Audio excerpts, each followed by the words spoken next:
Fikih juga sini tentang tata cara mandi junub. Dan ini harusnya setiap muslim dan muslimah memperhatikan tentang cara-caranya.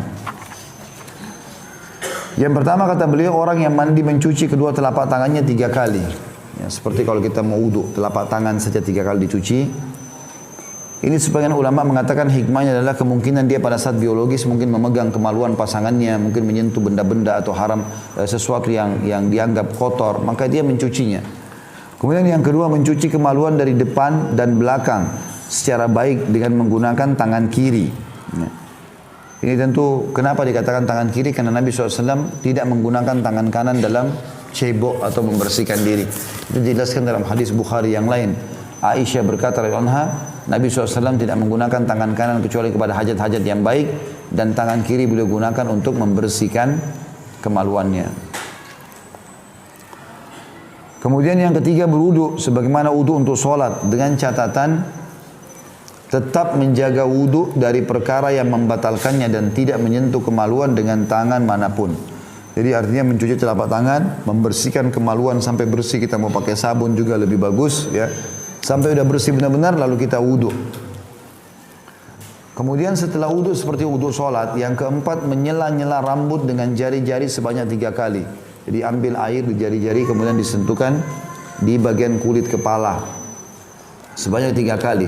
Yakni orang yang mandi membasahi tangannya dengan air kemudian menyela-nyela rambutnya dengan jari-jarinya, yakni melewatkan jari-jarinya pada sela-sela rambutnya. Yang kelima, mengguyurkan 3 cidukan air sepenuh 2 telapak tangan. Kalau kita 1 timba sekarang, shower juga tentu sudah masuk, ke atas kepala hingga kulit kepala basah dengan sempurna. Kalau dalam sebuah riwayat dikatakan Nabi SAW mengguyur setelah memegang bagian sisi kanan kepala sehingga terasa di kulit kepala airnya, maka mengguyur sebelah kanan bagian tubuh 3 kali, baru kemudian mengguyur sisi kiri dan seluruh tubuh. Selanjutnya yang keenam, membasuh tubuh sebelah kanan, dimulai dengan bagian tubuh paling atas kepala lalu paling bawah, atau ini biarkan air mengucur sampai ke bawah, disertai catatan untuk tidak menyentuh kemaluan, serta seperti telah disinggung untuk menjaga wudu agar tidak batal. Karena wudu tadi yang dipakai itu boleh dipakai sholat setelahnya, asal tidak batal. Tapi kalau setelah kita wudu, lalu kita mandi, lalu kita pakai sabun lagi, maaf, diletakkan di kemaluan tersentuh, maka batal wudu yang awal. Nanti kalau mau sholat dia harus wudu lagi. Yang ketujuh, membasuh tubuh sebelah kiri, dimulai dengan bagian tubuh paling atas, kemudian paling bawah. Kedelapan, membasuh tubuh dengan air secara baik, artinya semua kena ya sela-sela tubuh. Dan yang terakhir, yang kesembilan adalah disertai catatan agar memperhatikan untuk mencuci ketiak, pusar dan belakang lutut. Ya. Ini tempat-tempat yang kadang-kadang tidak kena air, maka digosok di bagian ketiak. Di situ dijelaskan. Kemudian bagian pusarnya kan ada lubang, dikhawatirkan tidak kena air pada saat mandi junub sehingga mandi junubnya tidak sempurna. Kemudian juga bagian belakang lutut, ya, biasanya ada lipatan di atas betis, antara betis dengan paha belakang. Setelah itu ia pergi ke tempat sholatnya tanpa perlu berwudu kembali, asal dia tidak membatalkannya. Kalau kesentuh kemaluan, keluar angin, kencing, maka ini semua berarti batal wudu awal. Untuk sholat dia harus wudu lagi.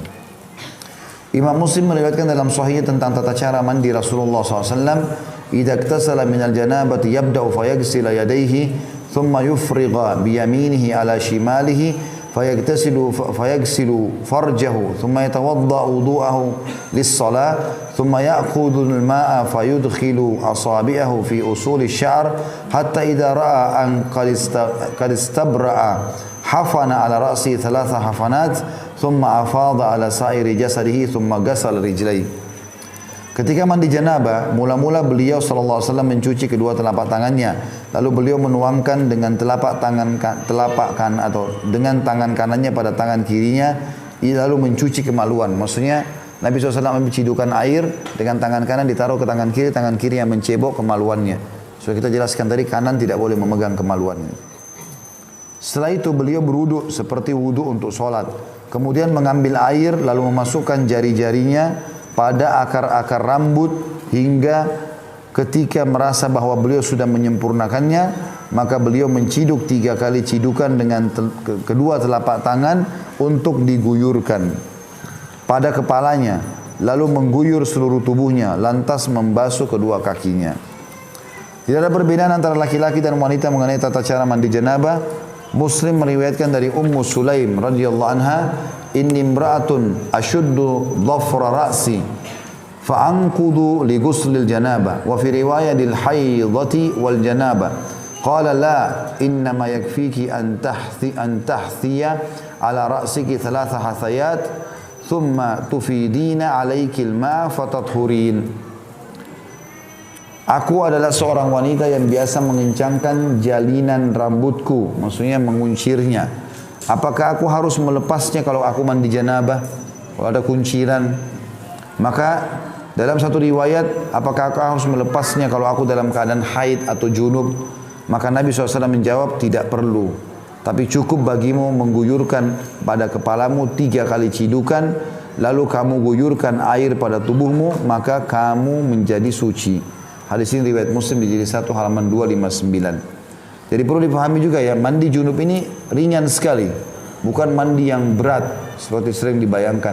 Karena ada juga orang pada saat pasangannya ingin mengulangi biologis, dia nggak mau. Kenapa? Malas mandi. Ini bukan masalah malas mandi. Mandi mudah, bukan sulit. Jadi jangan selalu dibayangkan kalau saya tadi mandi, sekarang biologis lagi harus keramas lagi dengan sampo segala macam. Enggak. Pakai air, tadi sudah pakai sampo, sudah pakai sabun, sekarang mandi yang kedua ini mandi membasahi, syarat saja supaya junub itu bersih, bisa sholat gitu kan. Dengan tadi mengguyurkan sampai 3 timba air, ya dibahasakan dalam hadis ini.